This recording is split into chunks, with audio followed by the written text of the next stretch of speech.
Expedition is one of my favorite League mechanics of all time. I feel like it perfectly balances being rewarding, being dangerous, and being engaging. So it's no surprise that in 3.15 I lived in logbooks. And then of course in 3.16 I did a ton of Scourged maps because they're just objectively better than everything in the game.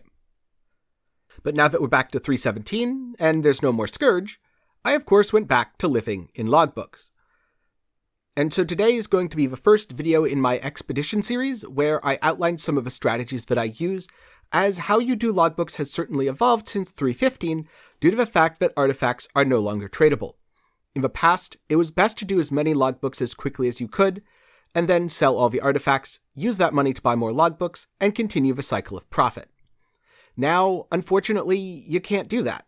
You will lose money if you never use the artifacts, so if the idea of turning in artifacts for Expedition and dealing with the vendors doesn't appeal to you, then unfortunately you'll be missing out on logbooks, which are some of the best content Path of Exile has to offer. But that said, are the profits still good? Absolutely yes. The profits in fact seem to be better than they were in 3.15, probably because in 3.15 logbooks were far more common, and now you have to intentionally go out of your way to generate them. Throughout this test, I did over 100 logbooks with various layouts. I bought them in sets of roughly 40, and I broke them down and tracked both my costs and returns to get a rough idea of how much I was making. This is going to be one such dataset. I'd call it a pretty average dataset. It was neither my most profitable nor my least profitable. And it happens to be one that I did on stream, so there's a little extra layer of transparency. To start with, the initial breakdown of the logbooks was as follows. 2 of the logbooks belonged to Medved, 16 belonged to Knights of the Sun, and 2 were split between Scythe and Circle. This was before I started running all of the ROG logbooks, something that I did in later datasets that turned out to be very profitable, but more on that in a future video. The total cost was 8.14x for the logbooks and 2.7x for the split beasts to split all of the Sun logbooks. I originally had 8, and that's how I turned them into 16. I did also split the Medved book because of course it has a boss, and that's pretty valuable. Now, I know a lot of people will say you should go into Microsoft Paint and you should really try to extract the most value possible from your logbook. The problem with this is, it takes a lot of time. And even if you paid 80 chaos for a logbook, half an exalt, you're losing money for every second that you spend in Paint trying to min-max it.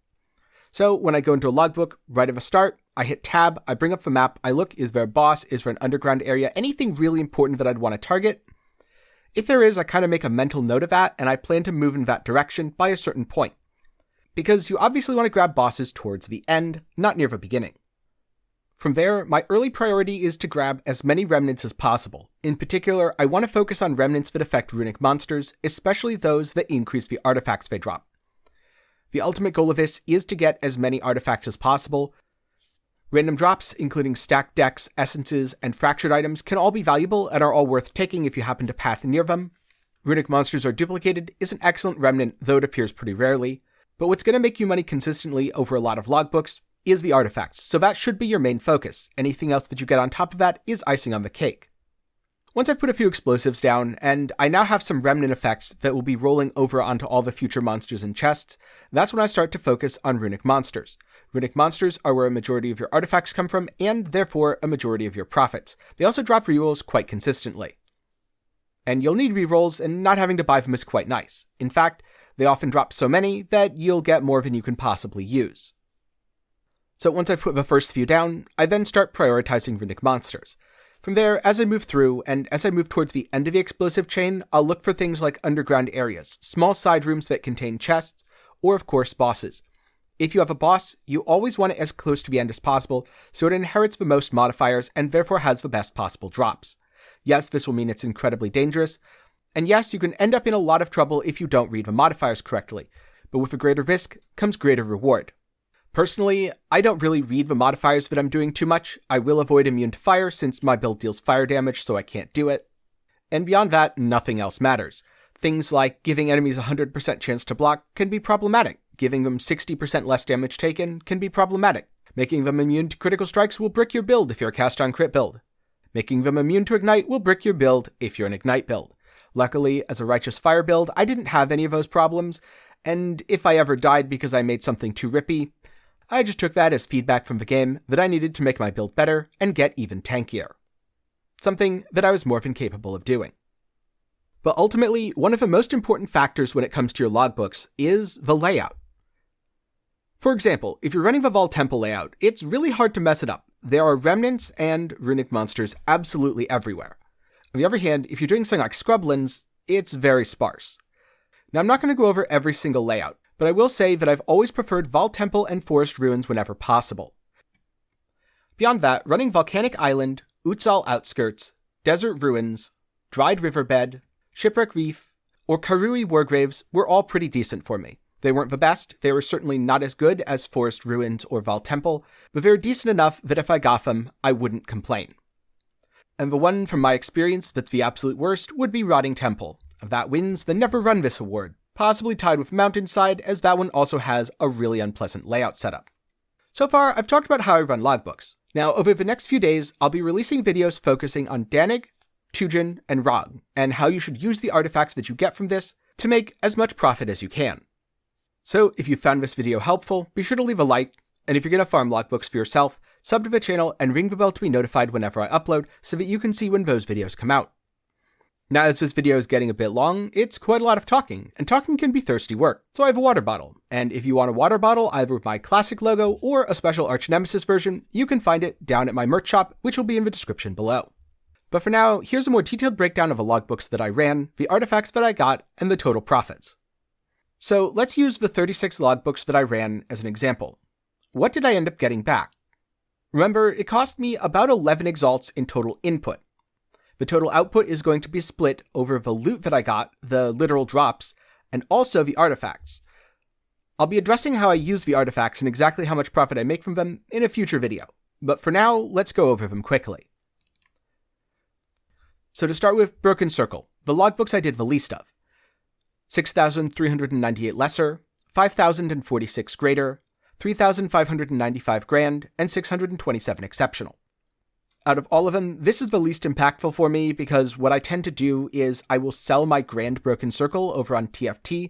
I won't actually use Astrogali's myself because it's annoying, and the truth of the matter is you could use one Astrogali and get a Mage Blood, or you could use 10,000 and not get anything good. I prefer consistent money over gambling, so I let other people do the gambling, and so far no one's gotten a Mage Blood or Headhunter with my relics, which kind of reinforces to me that I'm making the right decision. Next up, we have Black Scythe. I got 13,447 lesser, 11,336 greater, 6,774 grand, and 1,064 exceptional. One important thing to note is Greater Black Scythe are by far your most important. That's where your bottleneck's going to be, and so keep an eye on them and value them accordingly. Finally, Knights of the Sun. If you'll remember, about half of the total logbooks were Knights of the Sun, so there's going to be more of these than anything else, and they're by far the most valuable. I ended up with 18,332 Lesser Sun, 17,301 Greater Sun, 9,718 Grand Sun, and 1,478 Exceptional Sun. If you want to know more about how those broke down and what that actually turned into, then I'm going to have separate videos focusing on Tujen, Dannig, and Rog, which should be releasing over the next few days. So now, what about all the other loot? Well, I got quite a lot of it. The estimated value of a loot is 30 exalts. This is based off of using TFT's bulk selling tool, and then having it do its magic, and finally adding in a few rares and other higher value items that the tab didn't calculate. I took about 4 hours to run these, and I spent about 11x in input costs. This is assuming, of course, that you don't use your artifacts at all, and you just sell all the rerolls. Even then, I'm at about 19x profit, and this of course will go up significantly once you factor in using those artifacts, and once you factor in using the rerolls rather than selling them. But even then, we're looking at 4 to 5x an hour, which is pretty respectable profit. The high value items that you get will of course vary from logbook to logbook, but just for fun, well, I got almost 2 exalts raw. I got a rustic sash, which has % increased dex. Due to the fact that dex stacking is a thing, and also that omniscience is very popular, it was worth an exalt. And finally, I got an Old Roth's Resolve Flask, which, if anyone's doing a ward loop build, they'll definitely be familiar with. This was worth 1.2 exalts.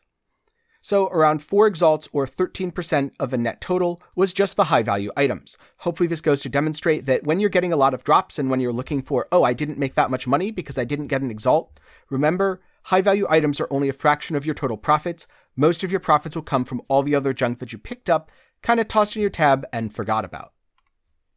So this has been part 1 of my Expedition Logbook series, where I focused on the logbooks themselves, how I run them, which ones I run, and roughly how much profit I was making. These numbers are just from one sample set of 36 logbooks. I did over 100, I would guess around 160, although I stopped tracking them towards the end, and my profits were consistently about this much each time. In some cases more, and in some cases less, but that had more to do with the fact that I might use all Dannig logbooks in one set and all ROG logbooks in the next, which greatly influences the costs and the outputs. So, like all data, take this with a grain of salt and use it as a guideline. I look forward to sharing information on the expedition members as individuals, and that'll be coming up in the near future. But which logbooks do you prefer to run? Do you always run Dannig because he's the highest value?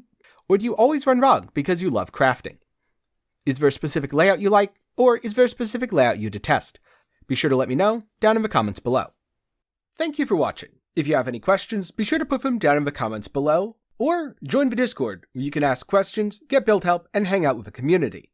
A special thanks to my patrons and YouTube channel members. They're awesome, and they get to show it by having their name on screen in the credits of all my videos. So if you want to see your name here, be sure to check the link in the description.